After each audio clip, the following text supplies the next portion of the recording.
بھائی کا مخالف نہیں ہوں صاحب، میں اپنے بڑے بھائی ظفر عقیل صاحب کا مخالف نہیں ہوں، یہ لوگ بہت اچھے، بڑی محبت کرتے ہیں، مگر شاعری کے حوالے سے بڑے شاعر ہمارے عصمت بھائی ہیں، فی البدیہہ شاعر ہے، بیٹھتے بیٹھتے شاعری کر دیتے ہیں، مگر آج شاعروں کی زبان بھی اتنی تراز ہو چکی ہے۔ ابھی ایک ویڈیو آپ لوگوں نے دیکھی ہوگی، ہندوستان کا بڑا شاعر کب کیا بول دے، کب کیا کہہ دے، ایسا ٹھکانا نہیں۔ اب ایسے لوگوں کو اپنی ذمہ داری کا احساس تک نہیں۔ اب کوئی کہہ رہا ہے اپنی شاعری کے حوالے سے کہ میدان محشر قائم میں ہم نعت پڑھیں گے، یہ جلسہ کریں گے، محفل سے جاتے ہیں، بڑے شوق سے ہم سرکار غوث اعظم کے نام کی محفل میں جاتے بھی ہیں، جانا بھی چاہیے، مگر اس مختصر ترین محفل میں اگر ہم اپنا جائزہ لیں کہ ہزاروں جلسوں کے بعد بھی اگر ہمارے بچے اپنے ماں باپ کی خدمت کے لیے تیار نہ ہو سکے،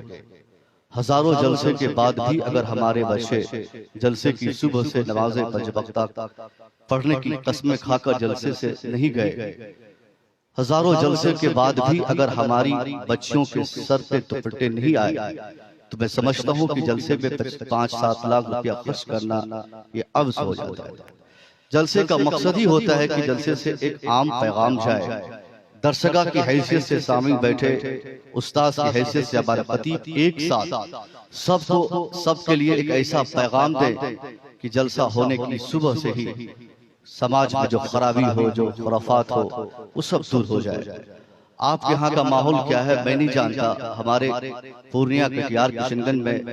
آئے دن گنڈا ٹائپ کے پیر بن کر کچھ تو عقیدے پر حملہ کرتے، کچھ ایسے بھی بےہودہ قسم کے ہوتے ہیں جو مسلک کے اعلیٰ حضرت سے لوگوں میں چڑ پیدا کرنے کے لیے 2-4-10 لوگوں کی ٹیم بنا کر یہ گھومتے پھرتے ہیں جلسوں میں کہ کون سا مسلک کے اعلیٰ حضرت، یہ کون سا مسلک ہے، کہاں کا اعلیٰ حضرت۔ یعنی یہ کہنے کا مطلب ہوا کہ آج کہیں نہ کہیں جلسہ جسے ہم دین پھیلانے کا ایک بہترین اور سب سے سٹیک راستہ سمجھتے ہیں، اور ہے بھی، کیونکہ جلسہ ایک ساتھ جلسے سے ہزاروں کو پیغام دیا جاتا ہے، مگر اسی جلسے کو ہمارے چند لوگوں نے اپنا کام چلانے کا ایک بہترین ذریعہ بنایا ہے، اسی جلسے کو لوگوں نے روٹی سیکنے کا ایک بہترین مادھیم سمجھا ہے۔ اب ایسے تناظر میں ہمارے لیے یہ بہت بڑی ذمہ داری ہے کہ ہم اپنے جلسے کو کیسے لوگوں سے محفوظ کریں۔ جلسہ کرانے سے پہلے ہمارا ٹارگیٹ ہمارے سامنے ہو کہ ہم کس ٹارگیٹ کے تحت جلسہ کر رہے ہیں۔ جلسہ کرانے کا مین مقصد ہمارے دماغ میں پہلے سے سیٹ ہو جائے کہ ہم جلسے سے قوم کو کیا پیغام دیں۔ اگر ہمارے بچے مسلک اعلیٰ حضرت سے منحرف ہو رہے ہیں تو ان کے لیے کیسے خطیب کا سلیکشن ہو، اگر ہماری بچیاں بے حیائی کے دلدل میں چھلانگ لگانے کو بالکل آمادہ ہے تو ان کو روکنے کے لیے کیسے خطیب کا سلیکشن ہو، اگر ہمارے بچے تباہی کے دہانے پر بالکل کھڑا ہو تو ان کو سنبھالنے کے لیے کیسے پیر صاحب کی آمد ہونی چاہیے۔ یہ سارا میٹر مائنڈ میں بیک اپ کرنے کے بعد تب جا کر جلسہ کرانا چاہیے۔ اس کے بعد تب پتا چلے گا جلسہ کی صبح ہو کر پیسہ کا حساب، خرچے کا حساب بعد میں کیا جائے، سب سے پہلے اس کا حساب ہو جائے کہ جس ٹارگیٹ کے لیے ہم نے اتنا بڑا جلسہ کرایا اس ٹارگیٹ میں ہم کتنی کامیابی پائے، ہمارے کتنے بچوں نے جلسے سے اپنے آپ کو بدلنے کے لیے تیار کیا ہے۔ اگر 2-4-10 بچے ہر جلسے سے یہ قسم کھا لیں، جو بچے اپنے ماں باپ کی بات نہیں مانتے ہو، جو بچے اپنے استاذ کی بات نہیں مانتے ہو، جن کو اپنی تعلیم اور اپنی پڑھائی میں دلچسپی نہ لگتی ہو، جو نوجوان مسجد میں جانے سے کتراتے ہو، جو بچیاں دوپٹہ لے کر مارکیٹ جانے سے اپنے آپ کو مارکیٹ جانے میں اپنے آپ کو ہیجیٹیٹ محسوس کرتی ہوں، اگر وہ بدل جائے تو پیسہ 5 لاکھ کی جگہ پر 50 لاکھ بھی خرچہ ہو جائے تو ہمارے لیے خوشی کی بات یہ کہ ہمارا نوجوان کامیاب ہو رہا ہے، ہمارا نوجوان زمینی استر سے بدل رہا ہے۔ اور اگر ایک بھی بچہ ہماری جماعت کا جلسے کے بعد یہ نہ کہے کہ علامہ قطب الدین صاحب نے اپنی تقریر میں کون سا نکتہ دیا، پیر صاحب قبلہ کی 1 گھنٹہ کی تقریر سے کون سا پیغام عام ہوا، اگر یہ اس کی جگہ پر یہ کہنے پر تل جائے کہ زمزم صاحب پڑھے مگر اچھا نہیں لگا، فیصل صاحب پڑھے مگر مزہ نہیں آیا، فلاں صاحب آتے اتر پردیش کی سرزمین سے، فلاں صاحب آتے تو وہ اچھا پڑھتے تو اور مزہ آتا، دوسرا خطیب آتے جن کا نذرانہ 1 لاکھ روپیہ ہوتا تو ان کی تقریر میں اور مزہ آتا۔ تو آپ سمجھ لیجئے کہ کہیں نہ کہیں لوگوں کی سماعت میں گھن لگ گئے ہیں، لوگ اب اپنے اپنے زمینی استر سے کام کرنے والے علماء کو عزت دینا بند کر دیے ہیں. اب ان کا ذہن صرف کام کر رہا ہے, وہ صرف اپنے لیے انٹرٹینمنٹ کے لیے, ذہنی خواہشات کی تکمیل کے لیے جلسے کو ایک سہارا سمجھتا ہے. ان کے دل میں نہ مذہب کی محبت ہے, نہ علاقے کے علماء کی محبت ہے, نہ اپنے دیار میں رہنے والے چھوٹے بڑے علماء جو اذان سے لے کر نماز تک, نکاح سے لے کر جنازے تک کی ساری ذمہ داریوں کو اپنے نازک کندھے پر لے کر 24 گھنٹے تک پر رہتے ہیں. ان کی کوئی عزت ان کے دل میں نہیں. اب ایسے جلسے میں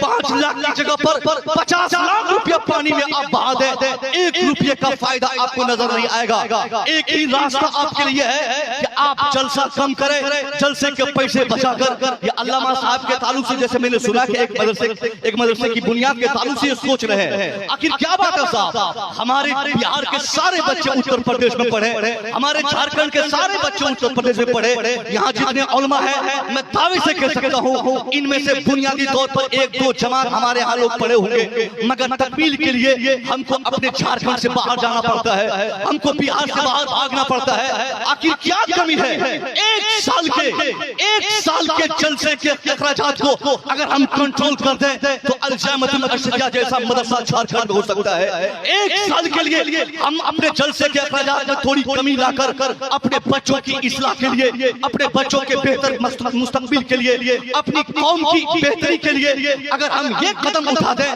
بڑے بڑے مدارس بنا دیں, جو مدارس پہلے سے قائم ہو اس میں الگ سے فیکلٹیز قائم کریں, جہاں حافظ قرآن کوئی بنتے ہو اس حافظ قرآن کے لیے الگ سے ایسی فیکلٹی قائم کریں کہ حافظ قرآن بننے کے بعد وہ بچہ مزید تلاش کرنے کے بجائے وہ انجینئر بننے کی کوشش کرے, وہ ڈاکٹر بننے کی کوشش کرے, یا UPSC کی تیاری کرنے کی کوشش کرے. یعنی ہماری جماعت اس وقت مضبوط ہوگی جب سر سے پاؤں تک قوم کا ہر فرد اس ذمہ داری کو محسوس کرے گا کہ ہم اپنے بچے کو ناکارہ نہیں چھوڑیں گے. ہمارا سماج بیدار ہوگا, ہمارے سماج کا چھوٹا بڑا ہر آدمی ایک ساتھ اگر وہ حافظ قرآن ہے تو وہی ایک وقت کا ڈاکٹر بھی ہوگا, اگر وہ ڈاکٹر ہے تو وہ وقت کا حافظ قرآن بھی ہوگا. اس طریقے سے اگر ہم تبلیغ کے لیے گھر سے آگے نکلیں گے, گھر سے باہر جائیں گے, قسم خدا کی ہم ایک قدم بڑھائیں گے, ہماری قوم 50 قدم آگے نکل جائے گی. جب ہماری قوم آگے نکلے گی پھر کوئی اتر پردیش کا ڈھونگی, گجرات کا کوئی لڑاکو, کوئی بدذہنی انسان ہم کو اپنے گھر سے نکالنے کی بات نہیں کرے گا. اس کی زبان میں وہ جسارت نہ ہوگی کہ کسی صاحب ایمان کو اس کے گھر سے بھگانے کے لیے وہ ہر بار اپنائے. پہلے ہم نے اپنے گھر کو کمزور کیا ہے, ہم نے اپنا مکان کمزور کیا ہے, ہم نے اپنی سوسائٹی کمزور کی ہے, اور 24 گھنٹے گالی دے رہے مودی کو, گالی دیتے امت شاہ کو, گالی دیتے یوگی کو. ارے یوگی کو گالی دینے سے ہمارا کچھ بہتر نہیں ہونے والا. میں تو کہتا ہوں یوگی ہو, مودی ہو, امت شاہ ہو, اس سے بہتر نیتا تو اس وقت ہندوستان میں کوئی ہے ہی نہیں. وہ ایماندار ہے اپنے مشن میں, وہ ایماندار ہے اپنے کام میں, وہ اپنا کام کر رہا ہے. جب الیکشن لڑا جا رہا تھا اس نے اپنے لوگوں سے وعدہ کیا تھا کہ تم مجھے سپورٹ کرو, میں تیرے لیے اتنا بہتر کام کروں گا, ملوں کو ماروں گا, تیرے دشمنوں کو بھگاؤں گا. اس لیے جب ان کو کرسی مل گئی اب وہ کام کر رہے ہیں جس کام کے لیے اس نے ووٹ مانگا تھا. اس لیے وہ اپنے کام میں, اپنے مشن میں, اپنی تاریخ میں ایماندار ہے. ہم بے وفا ٹھہرے, ہم نے کلمہ کے تقاضے کو لبوں سے روندا ہے, ہم نے مسلمان ہونے کا مطلب بھول بیٹھا ہے. یہی وجہ ہے ہم تباہ و برباد ہیں. اب ایک ہی راستہ ہے, صرف جلسے میں چیخنے اور چلانے سے کام نہیں چلنے والا. زمینی استر سے اپنے علاقے کے تمام علماء کے بازو کو اس قدر مضبوط کیا جائے جہاں آزادانہ طور پر ہمارے گاؤں میں, ہماری مسجد میں نماز پڑھانے والے امام صاحب 24 گھنٹے کام کرے. ہمارے علاقے کے چھوٹے چھوٹے علماء کے لیے ہم ترقی کے راستے ہموار کریں. خدا کی قسم اس طریقے کے حال پر جب ہمارا قدم جمے گا دنیا کی کوئی طاقت نہ ہوگی جو مسلمان کو گھر سے باہر کرنے کی کوشش کرے گی. باتیں کر رہے ہیں حضرت, کیا قیمتی باتیں کر رہے ہیں. واہ واہ واہ, ماشاءاللہ ماشاءاللہ ماشاءاللہ. دل سے جو بات نکلتی ہے اثر رکھتی ہے.